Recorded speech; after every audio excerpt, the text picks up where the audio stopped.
What's up guys, Everything Apple Pro here, and I'm so excited to finally be making this video. Apple's been making iPhones for 10 years already. If you've been using them since the original, it has been 10 years. It's really hard to believe. And that's why in this video, I wanted to make a little anniversary, a look back and compare Apple's latest iPhone 10, the amazing iPhone 10, to the original. What started it all? The genuine first generation iPhone. And there are so many things to talk about. That's why I wanted to geek out and really get into detail about what's changed in 10 years, because sometimes you really think about it, you're like, what's really changed? But I wanted to break it down in this video. The new iPhone 10 is actually spectacular. It's amazing. It's everything I wanted it to be, but there were some humble beginnings here. So let's start with the actual unboxing. The boxes have even changed over time. Before, they used to be big and bulky, partly due to the accessories, which were large, but opening it up, you'd find plastic inside, and it wasn't as neatly organized as it is now. Still, it had that genuine Apple feeling, and hey, I even have the original stickers here with my packaging. These are getting harder and harder to find, so if you have old iPhone packaging, definitely don't be throwing it away. But nowadays, you're not going to find this kind of plastic inside. Apple's all about composting, all paper material, stuff like that. And by the way, this iPhone on iOS 1.1.1 actually matches the cover. It's not often it does. Also, I noticed something. The original iPhone had a time of 942 versus 941 on the newer one. What's up with that? Not really sure.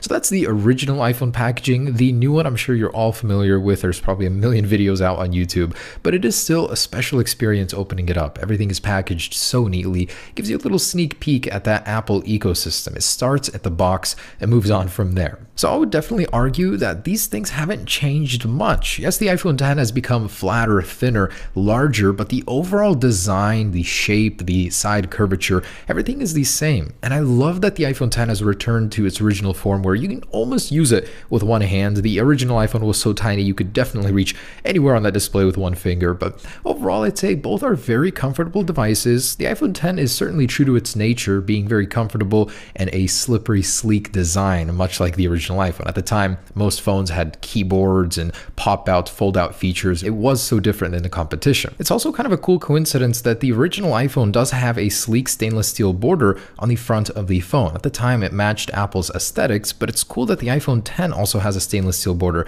as well. Now, the build and durability of the first iPhone was legendary. It was built like a tank, one of Apple's sturdiest and thickest designs for the iPhone. Ever since this, they've been getting thinner and thinner, so it did hold up very well. It's also quite a coincidence that the new one, to me personally, was almost indestructible. I couldn't destroy it no matter what I tried. I dropped it from many different scenarios, doing many different things, and it held up amazingly, just like the iPhone did in my tests. So I thought that was pretty cool. Stays true to its form in terms of durability as well. It's quite amazing how similar the new iPhone is in sort of a throwback way to the original. So actually getting into using these things, you would unlock the original with a slide to unlock. Now that's returned with the iPhone 10 with a slide up. If you don't have a passcode, you just slide up and it jumps right in, but with Face ID, there's one extra step involved. You do have to wait for your face to authenticate. So I thought that that was a neat little touch. Apple returned that.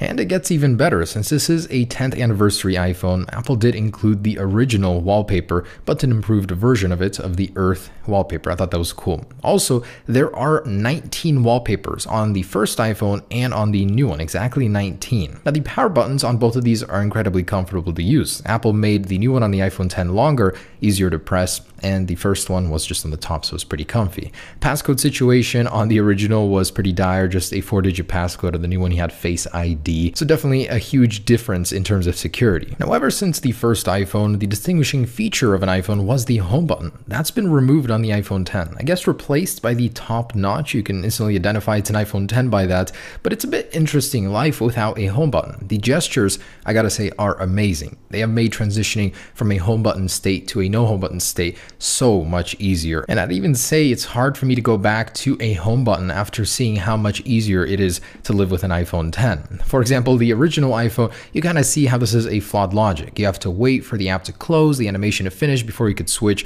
while on the iPhone 10, you can instantly switch between applications without having to wait at all. It's instant gratification in the flesh. I'd definitely say that the gestures make the iPhone 10 what it is. Without it, it definitely wouldn't be as enjoyable to use. So I'd also like to mention the displays. How could I not? This is the biggest, the most drastic difference between the two. Where there used to be bezel, a bottom bar, there is nothing now, just pure screen, organic LED goodiness. The difference between the TFT LCD display on the iPhone versus the organic LED wraparound display is mind-boggling. The size of it, the scope of it, it's edge to edge, the color, the clarity, the viewing angles, the resolution bump, the sharpness, it is insane how different it is. Also, the display seems to sit on top of the glass. It's not below it, sunken inside of it. The iPhone had many layers in between the actual panel and the top layer. Also, if you look at it from an angle, it's like you can't even see your display anymore. I guess sort of a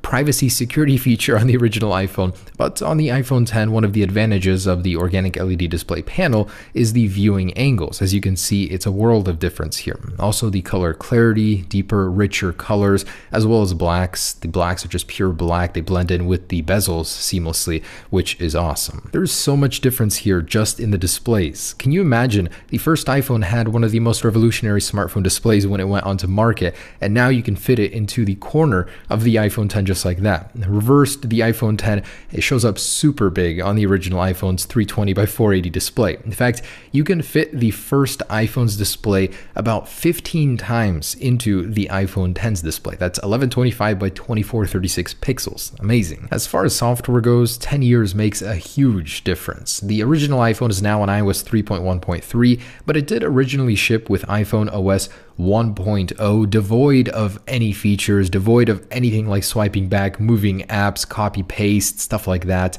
You couldn't even take a screenshot. The calculator, though, was superior. It didn't get that issue where quickly typing in 1 plus 2 plus 3 gave you a wrong answer. Eventually, on iOS 3.1.3, it did get a lot of the features like copy and paste, which a lot of Android competitors at the time already had, but it was good to have on iOS, and screenshots finally came around. Now on iOS 11.0, it is so much better. Living with this firmware is better. Yes, it's buggy, so much buggier than the original, but it's faster, it's fluid, and it only gets better as Apple adds more and more features. It's so awesome to follow up on the updates in general. So in terms of actual raw power, there also is a huge difference here. A Samsung made chip that was 0.4 gigahertz that could handle stuff like this. I mean, it is so terrible.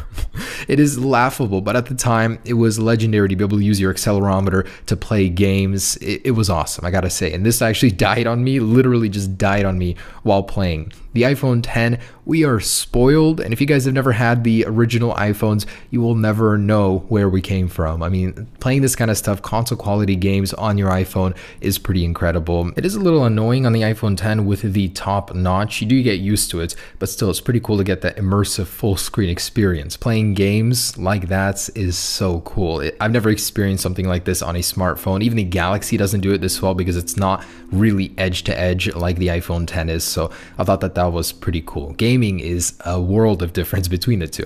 So getting into the more basic stuff like power and charging, the original iPhone was charged with a cable that wasn't even reversible. You had to put it in the right way, otherwise it wouldn't go in or it felt like it was breaking.